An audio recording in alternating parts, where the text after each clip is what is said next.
Associations, artistes, artisans, commerçants ont la parole sur Radio Fréquence Méditerranée. Retrouvez l'interview du jour, retrouvez l'instant où vous avez la parole sur Fréquence Méditerranée.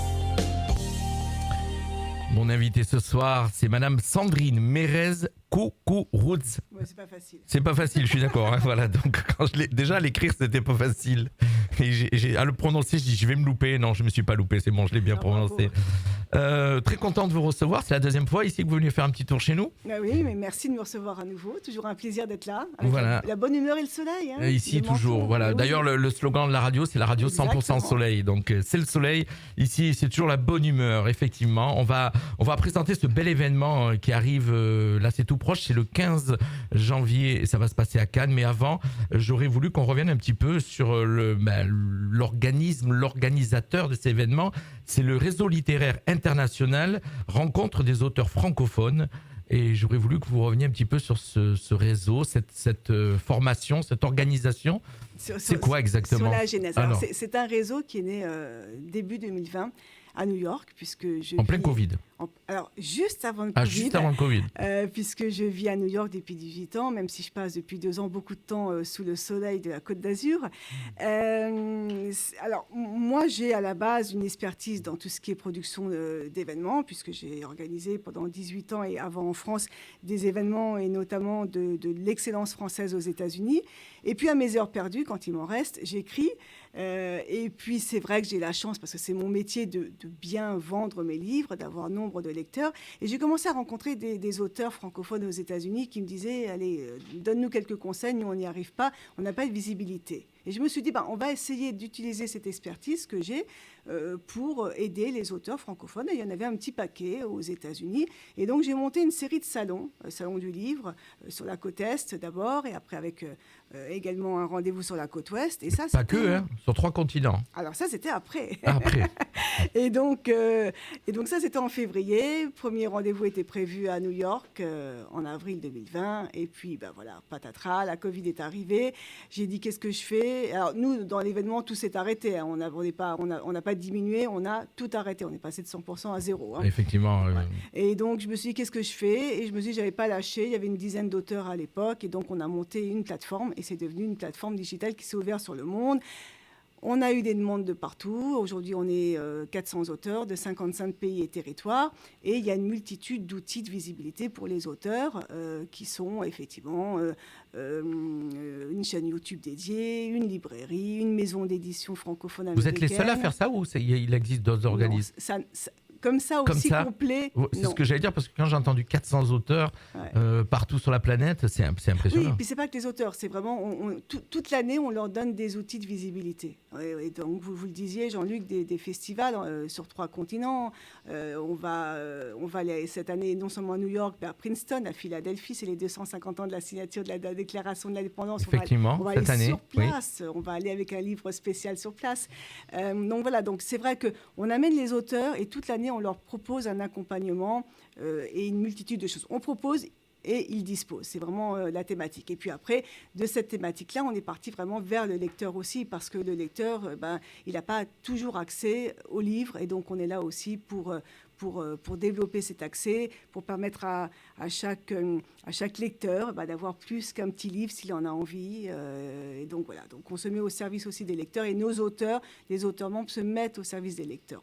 Alors, et puis quand vous avez le temps, j'allais dire le temps, pas de temps bien sûr, puisque vous êtes tellement débordé, vous avez eu l'idée de créer quelque chose. Alors ce soir, il devait être avec nous pour le présenter, parce que c'est l'initiateur, c'est Rod Koukourous, c'est ça, j'ai bien compris. Il y a un mot en moins.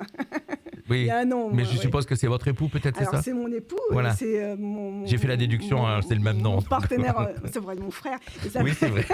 C'est vrai. C'est mon partenaire dans le travail depuis bien avant. C'est depuis plus de 30 ans qu'on travaille ensemble. Alors, je vais dire la vérité, je le savais, puisque j'avais été voir sur les réseaux. Donc voilà, alors un nouvel événement, encore un nouvel événement, hein, ça va être un gala qui arrive, là, je le disais, c'est le 15 janvier, ça va se passer à Cannes. Alors pour commencer, vous allez nous présenter un petit peu la genèse de ce projet. Ça va s'appeler Un livre, un destin. Ça a démarré comment ? C'est parti comment ça ? Encore un projet de plus, hein, puisque c'est alors, encore un de plus. Alors, le titre, Un livre, un destin, vraiment, moi, je milite. J'ai une de vos consoeurs libanaises qui m'a définie comme activiste littéraire. J'ai beaucoup aimé ça. Et en fait, on est tous, et moi, je fais passer l'idée à chaque auteur du réseau, vous êtes des activistes littéraires. On doit transmettre, on doit avoir une action. Ça fait partie de notre responsabilité. Et Un livre, un destin, c'est finalement, quand vous voyez le destin de pas mal d'auteurs, il y a des histoires incroyables à raconter. Et il y a surtout des histoires à raconter à la jeunesse. Elle est un peu triste, la jeunesse. Elle est un peu morose. Elle a des raisons d'être morose. C'est pas facile pour elle.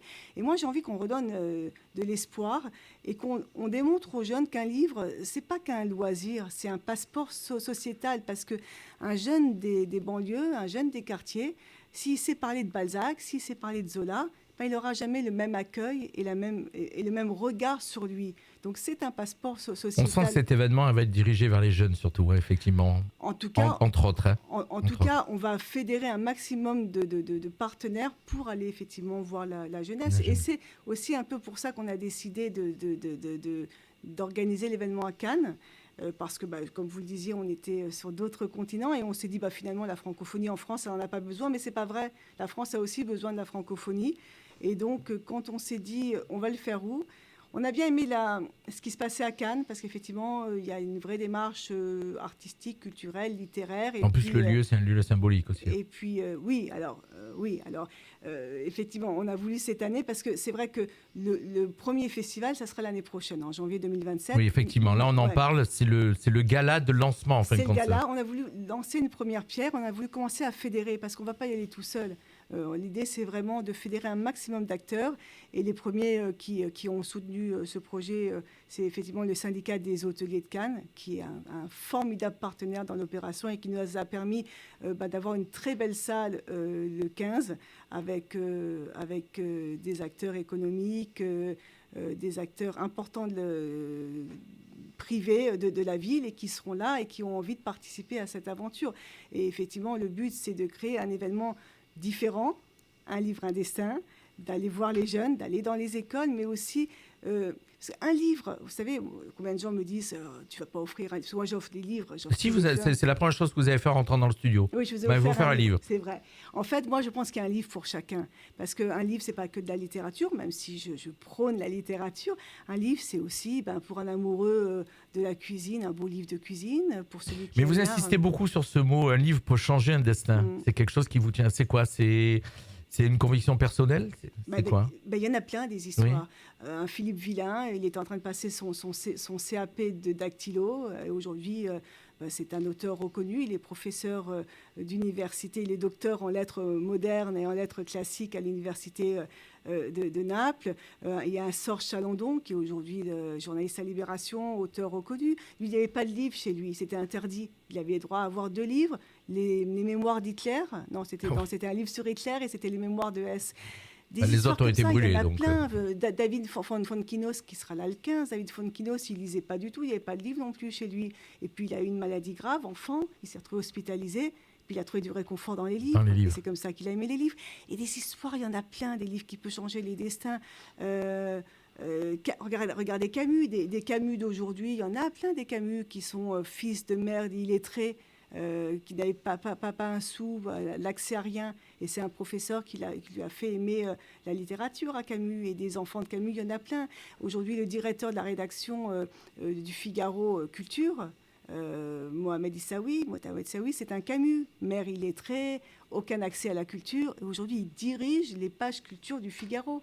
Il y en a plein des histoires. Je vous vois passionné, je vous vois en parler et je sens la passion de la manière de parler des livres, de présenter ce projet. Vous savez, ce projet, au début, c'était un projet à côté. Hein. Je me suis dit, tiens, je vais les aider. Et puis, je m'ennuie, je ne sais pas quoi faire. Non, mais je rigole. Mais voilà, mon métier, c'était la production d'événements. J'ai bien compris que vous étiez très... Et puis, à un moment où j'ai tout lâché, parce que ça devenait tellement prenant et tellement passionnant. Et on avait tellement envie. Et chaque jour, il y avait une idée. Et chaque jour, il y avait une opportunité à saisir. Et donc, voilà, aujourd'hui, c'est 200% de mon temps. Je dors pas beaucoup, heureusement. Alors, ce projet, c'est pas un salon du livre, attention, de plus. Hein, on peut le découvrir effectivement dans le communiqué de presse. Ça se distingue, ça va se dérouler comment ? Ça va se passer comment le projet? Alors il y a le gala du lancement du projet, mais le projet en lui-même. Alors le gala, d'abord, on est voilà, on va parler du gala, bien sûr. D'avoir des auteurs de premier plan qui seront là. Alors le parrain fondateur est Jean-Baptiste Andréa. Jean-Baptiste Andréa, prix Goncourt 2023. Jean-Baptiste, l'enfant de Cannes, très fier de sa ville, donc c'était le parrain idéal pour ce projet. Et puis on a David Fonfonquinos qui sera là, auteur de premier plan, l'ancien ministre de la Culture, Françoise Nyssen, qui est ancienne présidente d'Actes Sud. On a Emily Boom, prix des 5 continents. Ils ont adhéré de suite quand vous les avez contactés, tous ces gens? Alors, il faut savoir que le réseau a des parrains, des marraines, des membres d'auteurs de premier plan. Et c'est vrai que du coup, on a une relation particulière. Bien sûr. Donc, c'est vrai que je ne suis pas passée par les maisons d'édition, je suis passée directement avec eux. Et puis après, effectivement, on travaille l'agenda et la faisabilité. Mais il y a une relation qui est formidable. D'ailleurs, il y aura une vingtaine d'auteurs du réseau qui seront là au gala. Ils n'ont rien à vendre, rien à présenter. Ils sont là parce qu'ils soutiennent le réseau et parce qu'ils soutiennent l'opération. On aura également, pour les citer encore, Thomas de Pariante, qui a sorti un très beau livre sur Cannes avec son regard à lui. On aura Gérard Camille, qui est le monsieur cinéma de la ville de Cannes et qui vient de sortir un ouvrage tout à fait incroyable sur le roi du western. Et puis Valérie Zetoun, Valérie Zetoun, ceux qui regardaient les émissions sur M6 c'était connaissent. Popstar, non? Popstar, voilà, mais je me rappelle. Surtout Valérie Zetoun, un producteur musical important. Et puis nous, de notre génération, c'est celui qui a créé et produit Les Vieilles Canailles qu'on a adoré avec Dutronc, Hallyday et Eddie Mitchell. Donc voilà, donc c'est un Cannois récent et il sera avec nous. Donc voilà, on va parler avec ces gens-là, on va faire des mini-interviews sur scène, on va faire c'est le soir du gala, effectivement, c'est ce qui va se passer. Des lectures, et on va surtout expliquer ce qu'on veut faire en 2027. Et effectivement, vous l'avez dit, Jean-Luc, on n'est pas là pour faire un salon de plus. Il y a plein des salons, et des salons formidables. On va en fait mettre notre savoir-faire de producteurs d'événements dans une ville d'événements, tout notre amour des mots, du livre et des auteurs. Et on va combiner tout ça pour essayer de créer un festival différent. Où il y aura une multitude de rendez-vous, et pas seulement pour les amoureux de littérature, mais aussi pour ceux qu'on va faire venir autour de d'autres thématiques, toujours avec le livre. Le livre, c'est aussi le beau livre, c'est le livre de cuisine, il y a une multitude de livres, et on veut s'adresser à tout le monde. On veut que chacun trouve sa place dans ce festival. On a pu découvrir effectivement dans le communiqué presse que j'ai reçu que ce projet repose sur 3 piliers forts: culture citoyenne, transmission et éducation, et francophonie plurielle. Oui, vous pouvez nous expliquer ça? D'abord, on va aller dans les écoles. On le fait toujours dans chaque festival. Là, à New York, à Princeton, à Philadelphie, on va passer une journée entière dans les écoles à la rencontre des élèves. Et c'est ce qu'on va faire effectivement à Cannes. On va aller voir les élèves. Alors, pas seulement pour leur parler de littérature, pour les faire rêver un peu. Et pour leur dire combien le livre peut changer. Il y a une étude qui vient de sortir qui rappelle le livre papier en plus qui a c'est vrai que vous avez raison, parce qu'aujourd'hui ils sont tout le temps sur leur téléphone. Ouais, mais le livre papier a des atouts énormes que n'a pas le livre numérique. Il est propice à la concentration, à la mémorisation, à l'esprit critique, au débat, et c'est ça aussi qu'on va dire. Un jeune qui sait débattre, c'est un jeune qui a une autre vision du monde. Et donc voilà, et le livre papier, on comprend mieux, 6 à 8 fois mieux le livre papier que le livre sur un écran. Donc ça aussi, c'est important, parce que les jeunes s'ennuient parfois à la lecture. Et moi, je prône aussi la lecture à voix haute pour les jeunes. C'est essentiel. Si vous donnez un livre à un jeune et vous lui faites réciter comme une pièce de théâtre, il n'aura pas la même relation au texte. Donc, on fait ça, effectivement. Par exemple, j'ai certains ambassadeurs dans certains pays qui font travailler avec les consulats, etc., les écoles. La lecture à voix haute, c'est essentiel pour aimanter les jeunes à la lecture. C'est marrant parce que ce n'est pas une question d'âge. C'est jeune ou moins jeune, je n'arrive pas à lire sur un écran, moi. J'ai besoin je lis plus facilement sur un livre papier, que sur un écran. Je ne sais pas pourquoi. Et encore moins sur un téléphone, puisqu'on sait qu'aujourd'hui, parlant des jeunes, ils sont régulièrement sur leur téléphone. Et c'est plus dur d'aller... C'est pas la même relation. Il faut aller les chercher pour un livre. Alors oui, effectivement, vous allez les associer à ce gala, d'ailleurs, le jour du lancement. Ils sont associés, les jeunes. De quelle manière? Alors, qu'est-ce qui va se passer? On a travaillé avec un établissement, effectivement, cannois, Sainte-Marie de Chavagne, et on va avoir des jeunes qui sont en cours de théâtre et qui vont faire des lectures courtes, à peu près 2-3 minutes de chacun des auteurs qu'on aura présentés en petite discussion. Et il y aura des lectures courtes en musique. Voilà. Et donc, voilà comment les jeunes vont lire à haute voix. C'est vous qui avez monté tout le programme ? Bah oui. Comment ça s'est ouais. Oui, on a monté les idées de programme, voilà, les idées qui pendant le repas, pendant le cocktail, oui, tout ça. Alors le cocktail, je crois qu'au départ, c'est juste pour discuter c'est échanger, hein, voilà, là, pendant.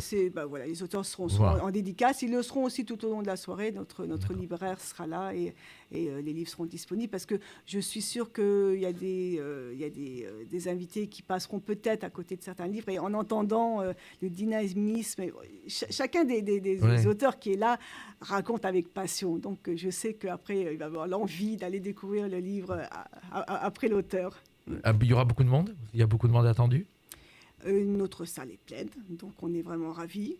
Et elle est pleine de support aussi. Ça, c'était important pour nous, d'avoir le support d'entités privées de la ville, d'entités économiques, parce qu'il va falloir rassembler tout le monde pour faire un beau projet. On a un projet ambitieux, on est un peu fou, hein, nous.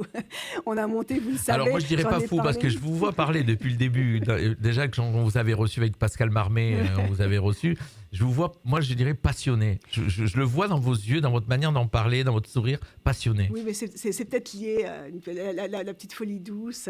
Non, voilà, vous le savez, on en avait parlé justement avec Pascal. On a monté des événements jusqu'à 1,5 million de personnes sur Times Square ou sur le parvis de c'est pour ça qu'on est honoré de votre présence ce soir. Non.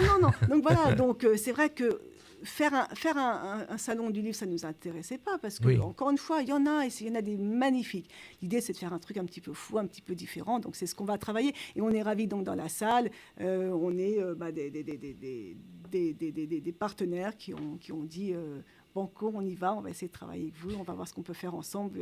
Voilà, la lecture, on part toujours de la lecture où il y a moins de lecteurs, il y a moins d'envie, mais c'est pas vrai. Finalement, il faut remettre les gens à la lecture. Vous savez, moi, quand j'ai sorti mon livre, j'ai plein d'amis qui m'ont dit, bon, je vais acheter ton livre.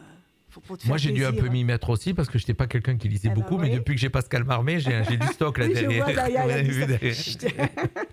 Et en fait, il y a des copains qui me disaient, au pire, ça calera un meuble. Hein, voilà. Et finalement, il y en a qui sont revenus en me disant, écoute, j'ai voulu quand même voir ce que tu écrivais. Et grâce à toi, ça m'a donné envie de relire. Je lisais plus depuis 10 ans, depuis 20 ans. Et tout ce travail, on le fait. On le fait parce que la vie, elle nous prend trop de temps, et on oublie de se donner. Vous savez, 5 minutes de lecture par jour diminue de 68% le stress. Moi, j'aime bien dire ça, parce qu'en vérité, 5 minutes, on les a tous. Moi, le matin, je prends mon café et je prends un livre. Tout est une question de priorité, en fait. C'est vrai dans la vie, c'est une question. Si on se met cette priorité-là, on y arrive. C'est vrai. Non, c'est vrai, c'est rien, 5 minutes. Voilà. Les informations sont très anxiogènes, et je vous promets que le voyage littéraire, il est bien plus reposant et bien plus serein que parfois. C'est vrai, effectivement. Voilà. Alors, le projet en lui-même, donc là, on le disait, le 15 à Cannes, c'est le lancement, c'est le gala de lancement de ce projet où il va être présenté. Ça va s'appeler Un livre, un destin. Première édition, donc la date est fixée ? Non, janvier 2017. Voilà. 2027.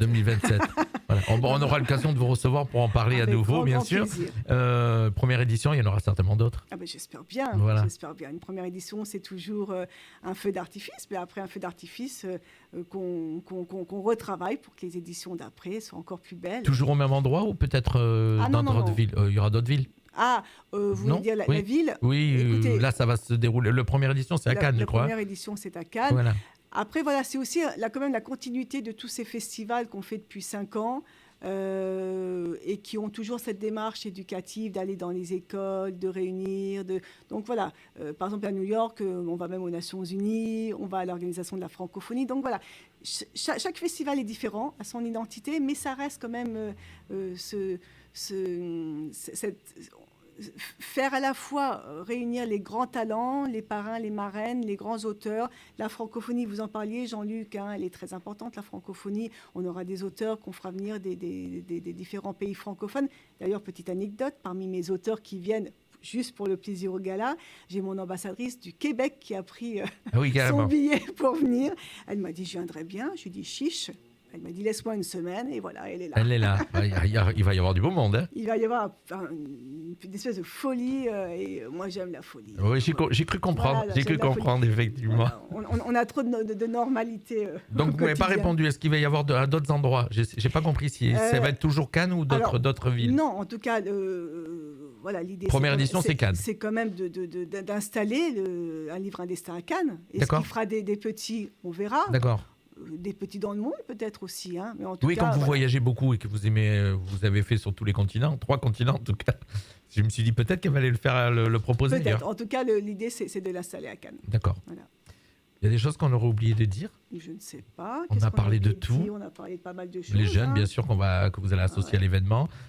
Certainement là, c'est au gala, mais peut-être certainement au projet. Alors, c'est pas un salon, je le redis, donc c'est cet événement, un livre, un destin. Oui, avec l'idée des jeunes derrière. Et de faire rayonner quand même toute la ville pendant au moins une semaine.